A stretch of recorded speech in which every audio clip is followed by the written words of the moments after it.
degree. And that business degree, I think, has really been significant in terms of helping me do the business journey well as a builder or as a trade-based business.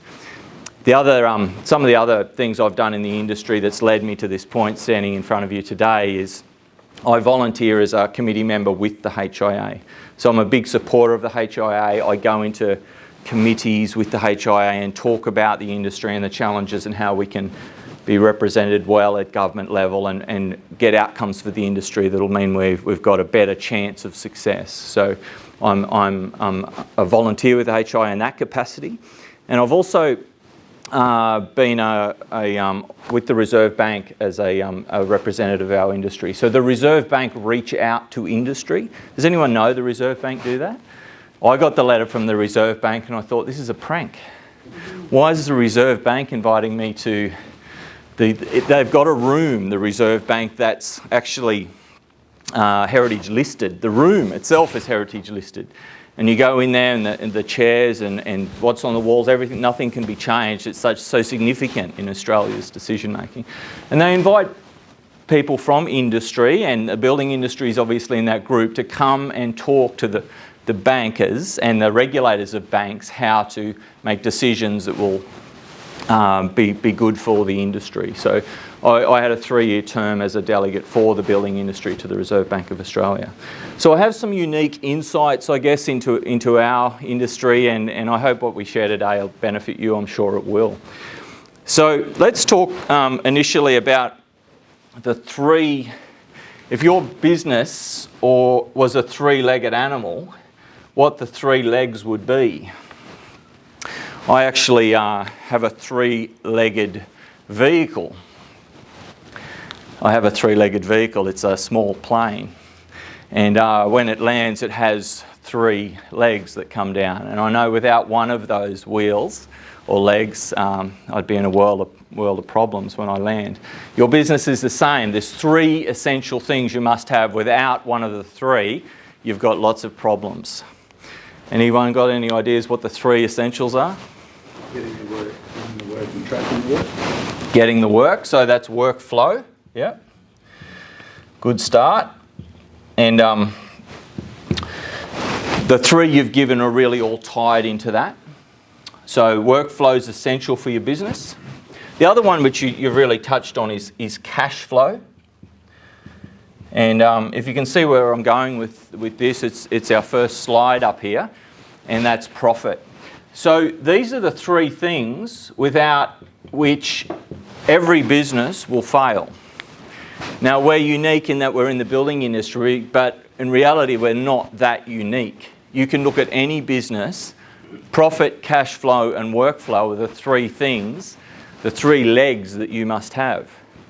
Now, I came in to land my light plane at a regional airport. I used the plane to see clients and primarily for business. So I'm not an aviation enthusiast. I'm actually just opportunistic with the little plane. And I came in to land and put the landing gear down, and there's 3 green lights appear on the dash when the landing gear goes down.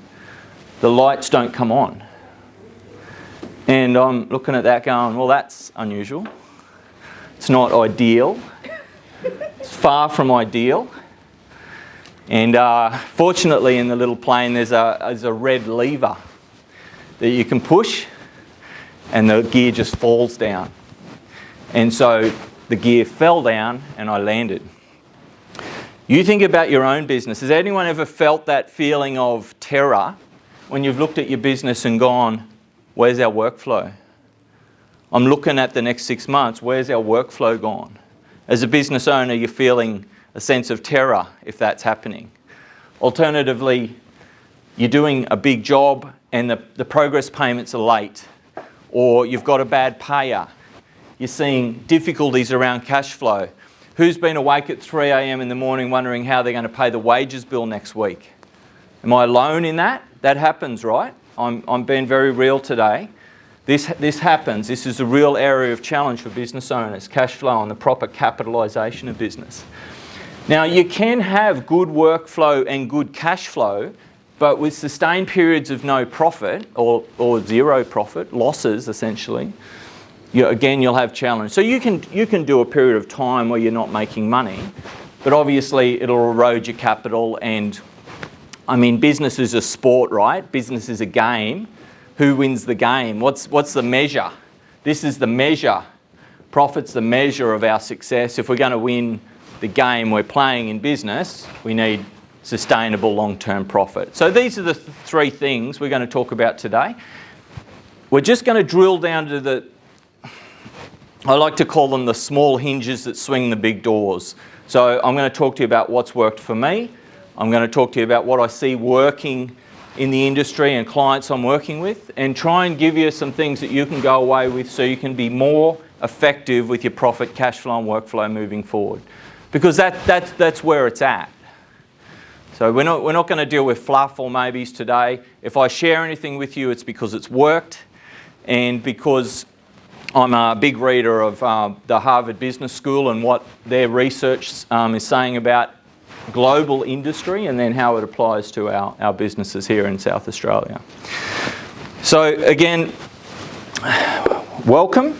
The program today will be broken into 4 time slots. So we'll go for an hour this morning, then we'll have morning tea, go for another session before lunch, then 2 again in the afternoon. A representative from the HIA is going to join us sometime today and just talk about what the HIA are doing here in South Australia. But apart from that, you've got me and each other for the day.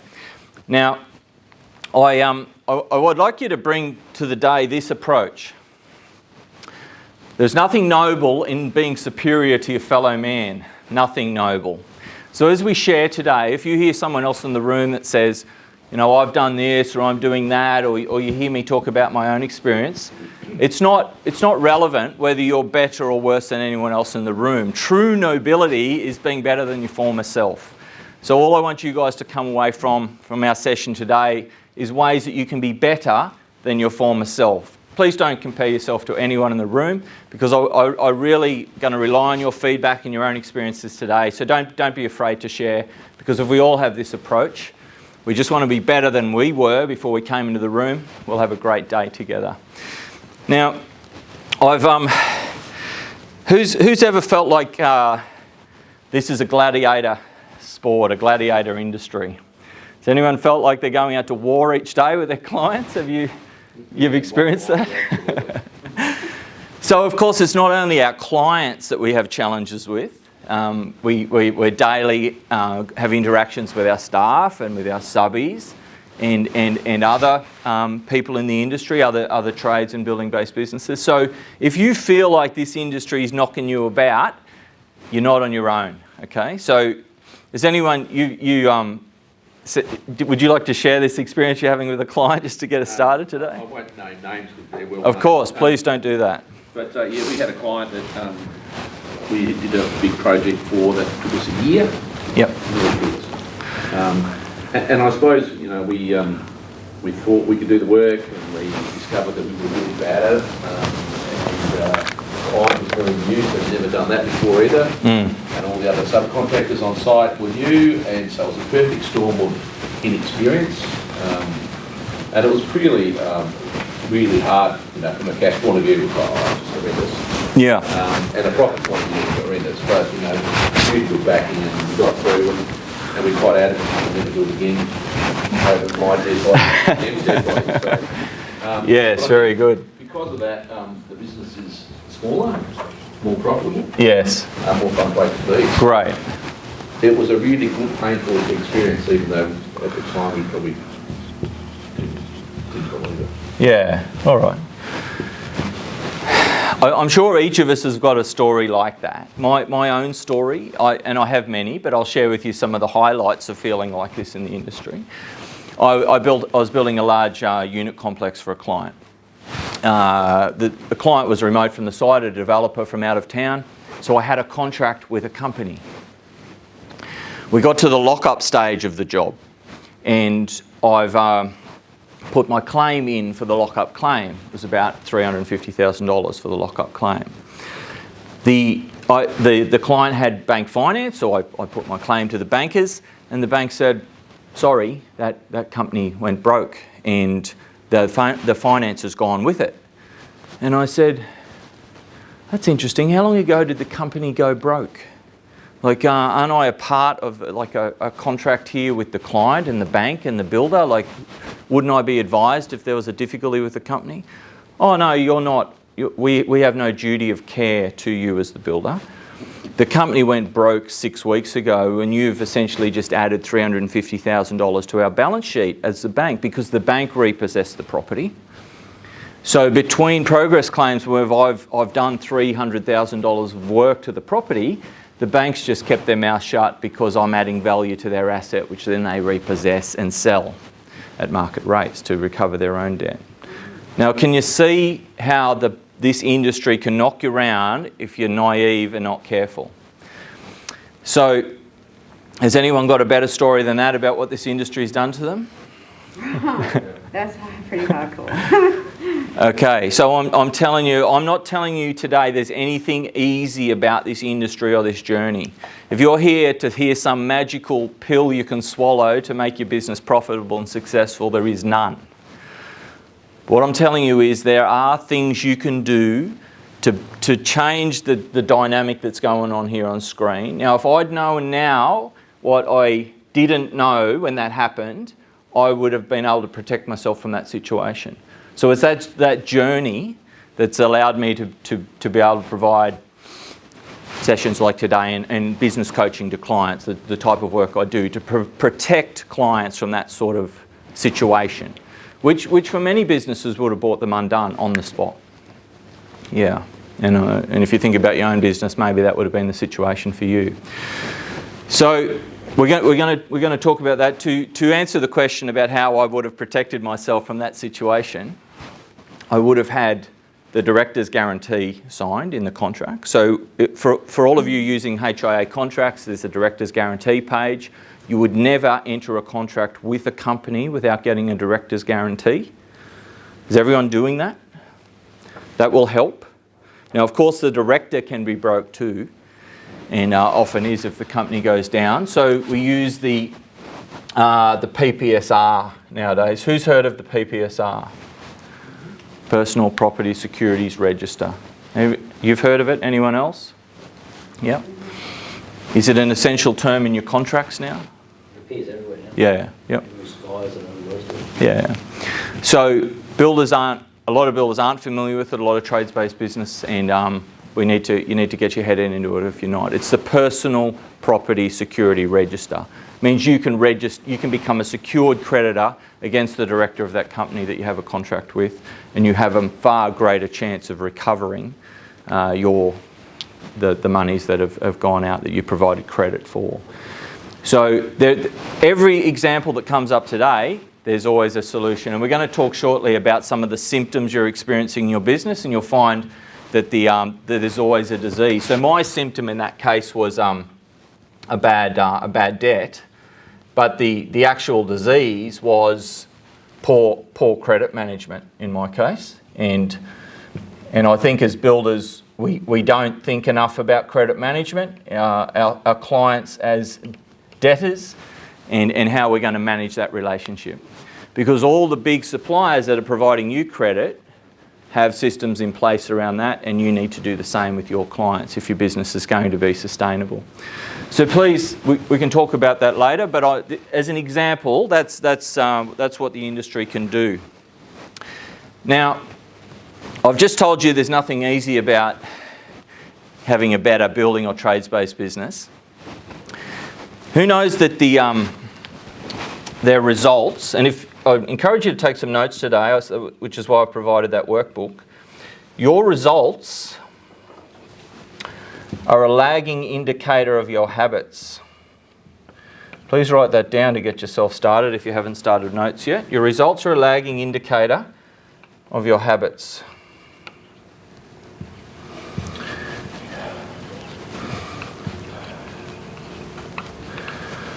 Your results are a lagging indicator of your habits. Who's happy with their results so far in this industry?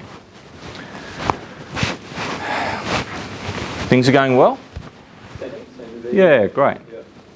So the reason they are going well is because you've had some good habits in the choices you've made in your business to date. And going forward, if you want your business to do well, you'll have to continue down that journey. for those of you that are saying, well, Glenn, I'm not that happy with the results I've had in the industry so far, your habits are to blame in most cases. In most cases, to be fair.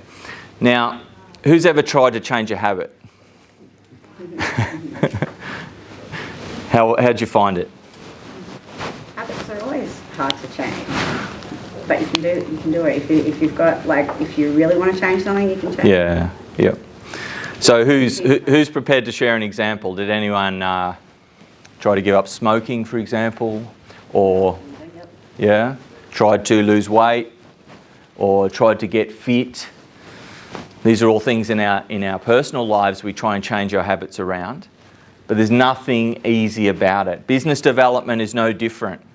If you would like to do better, you have to change your habits, because your habits, your results are always a lagging indicator of your habits. Business is no different. So what business habits do you need to change, and how are you going to do it?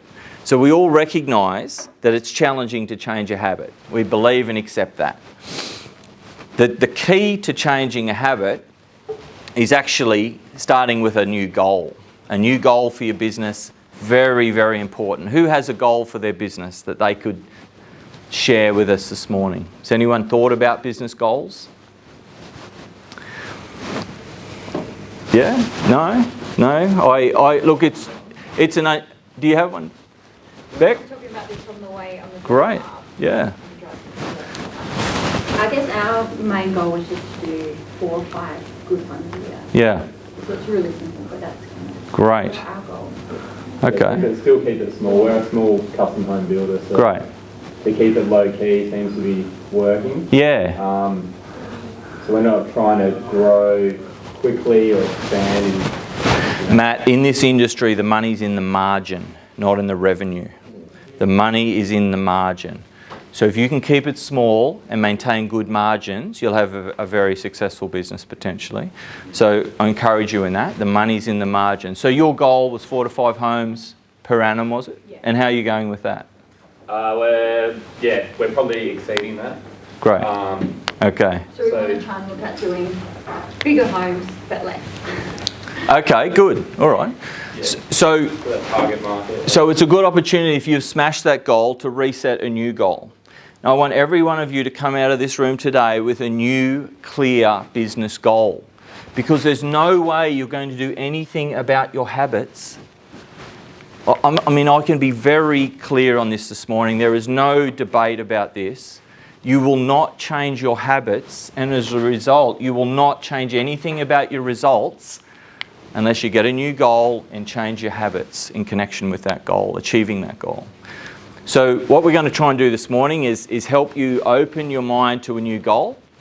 And the reason for that is we can't start a business development journey without that, because it's painful. Everything about improvement is painful. If you've tried to change a habit, you'll know the pain. And business development's no different. It's painful. Who's ever heard of the 4-minute mile? Has anyone heard of that? Who ran the 4-minute mile? Does anyone know? I've got a copy of my book here for anyone who can name the athlete that broke the 4-minute mile.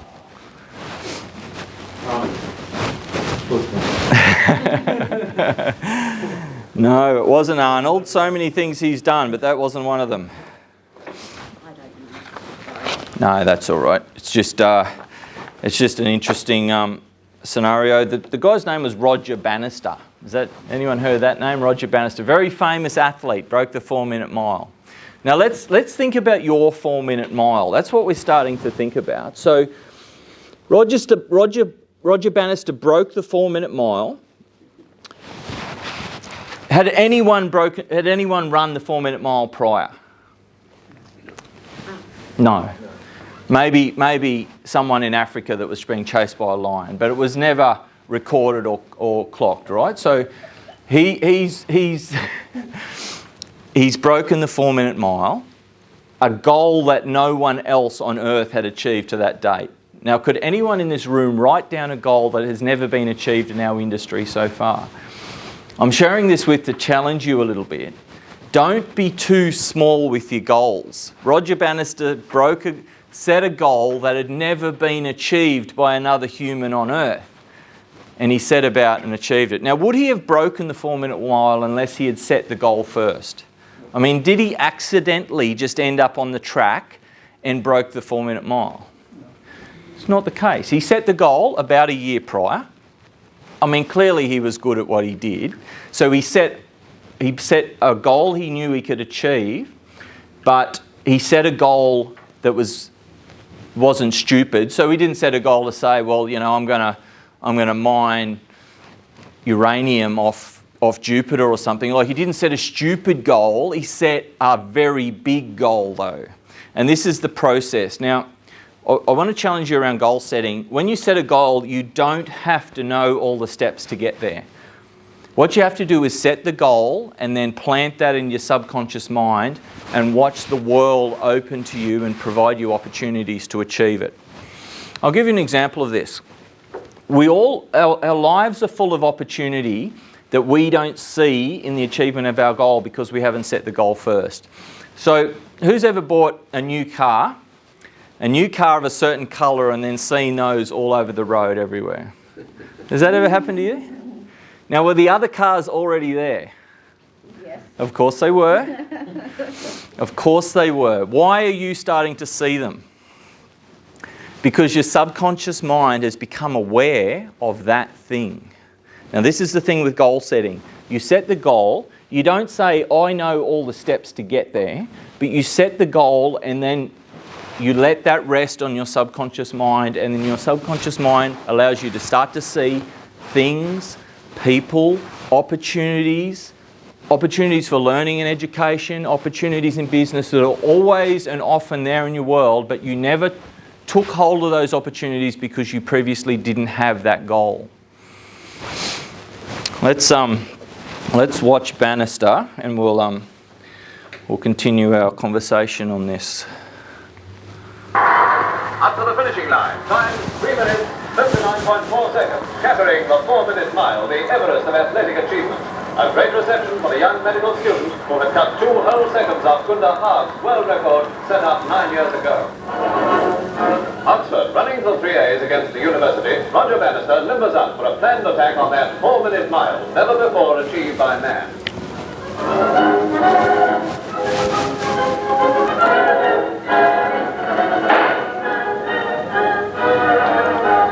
From the start, teammate Chris Fraser sets a grueling pace, with Bannister hard on his heels and Chris Chataway waiting to take over. Now here comes Chataway, followed by Bannister.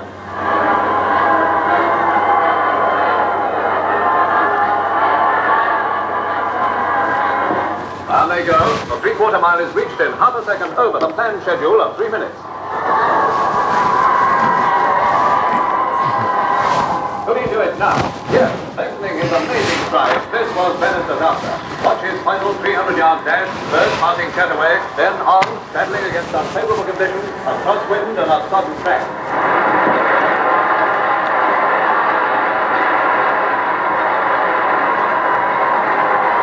Up to the finishing line. Time 3 minutes, 59.4 seconds. Shattering the 4-minute mile, the Everest of athletic achievement. A great reception for the young medical student who had cut 2 whole seconds off Gunda Haag's world record set up 9 years ago. I was very glad to have done it in Oxford, because this was the track on which I ran my first mile race in my life about 7 years ago when I first came up to Oxford. The second is that throughout the winter I've been watching the newspapers, seeing whether Landy would do it first or whether Santee would do it first in America, and I'm very glad that it has come from England in the end. So that's what we're doing today. We're limbering up for our own 4-minute mile. Now, Bannister was told, you potentially could run the 4-minute mile, but it will kill you. It will kill you. Has anyone written down a business goal that they're afraid may kill them in the pursuit of that goal? I'm sharing this with you because sport and business have a lot in parallel. A lot. And achievement, goal setting, the way you get there, it's very similar to sport. And if you start to see your business as a game, as a sport, that you have to have disciplines around, you have to have habits, you have to have goals, potentially, there's a whole spectrum of opportunity there awaits you as a business owner. Now, Bannister, interestingly, didn't die crossing the finish line, although he looked like he might. But I think that was mindset. And I want to challenge you this morning that the process of business improvement starts with mindset. In fact, it's more than 50% mindset. More than 50%. That's why you might have to shift your mindset a little bit initially. And not a little bit for some of you. You might have to shift your mindset significantly to start down the process of changing your habits. So I'm going to just be silent for a few minutes and encourage you to see if you can pen down a new business goal. Because everything we talk about today has to reference back to that goal. What is Glenn saying that will help me achieve this goal? Why would I do that? Because I want to achieve this goal. Why would I show up on the track every morning and train like Bannister? Because he wants to break the 4-minute mile. Now, some examples of business goals that might be your 4-minute mile that I hear a little bit of in the industry. Sometimes I hear guys say, Glenn, I want to get off the tools. I am the man on site with the hammer. It's time for me, the next level for my business is to get off the tools and have employed tradesmen and supervisors in my business. So for some of you, that might be a 4-minute mile that you can achieve. Others might say, Glenn, I want to join the 7-figure club. I want to get $1 million net profit out of this industry within 3 years. And again, many business owners are achieving that in the industry right now. And you can join that club if you choose to and have that as a business goal. Others might say, Glenn, we're doing as well as we can in our market and we'd like a second office in another regional centre or another suburb of Adelaide. It's time for us to expand and have a second office. Or you might say, my business systems are so well developed that it's time for me to franchise my business. So I have the software, I have the operations manual, I have the processes, I have the product. It's time to take my business national or global. And of course, that's happened in our industry many times. So it's not a goal that others haven't achieved, but it might be the next thing for your business. So I want you to think about what is that next thing. And there's no comparison in this process. It's true nobility is being better than my former self. What does my business look like right now? And what's a great big goal that I could have for it in the next 3 years? And that's the timeline I'd like you to think. Think a 3-year timeline. And please write down a business goal for yourself if you haven't done that yet. And I'll give you a couple of minutes to do that now.